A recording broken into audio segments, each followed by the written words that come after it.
হাটের ভেতরেই এক কোণ জুড়ে সাজানো রয়েছে রং বেরঙের মিষ্টি ও মুখরোচক খাবার। দূর থেকেই ভেসে আসে গুড়ের মিষ্টি সুঘ্রাণ, যেখানে সাজানো রয়েছে লবঙ্গ, চিনি আর গুড়ের তৈরি দাঁত ভাঙা মিষ্টি। পাশেই রয়েছে ঝাল ও মিষ্টি চানাচুর, মদন, খাকরাই, বাতাসা, জিলাপি, পানিতুয়া সহ প্রায় ২০ থেকে ২৫ রকমের খাবার। প্রতিটি নামেই লুকিয়ে আছে গ্রামীণ ঐতিহ্যের গল্প। বিশেষ করে চলন বিলের সিংড়া উপজেলার বিভিন্ন ইউনিয়নের হাট বাজারে সপ্তাহে ২ দিন কোথাও বা প্রতিদিন বিক্রি হয় এসব খাবার। আর ঈদ, পূজা, পার্বণ কিংবা গ্রামীণ মেলায় এসব ছাড়া আনন্দই যেন অসম্পূর্ণ থেকে যায়। চানাচুরটা খুব ভালো চলে, সবাই খায়।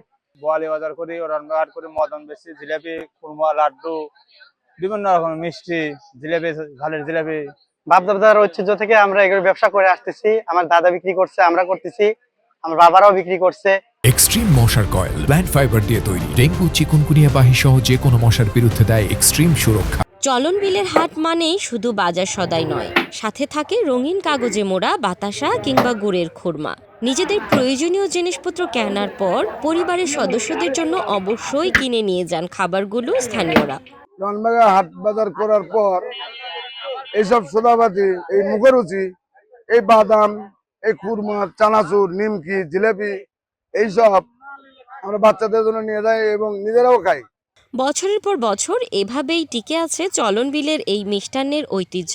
এ শুধু খাবার নয়, এ যেন গ্রামীণ জীবনের আবেগ, এক টুকরো ঐতিহ্য যা প্রজন্ম থেকে প্রজন্ম ধরে বয়ে চলছে।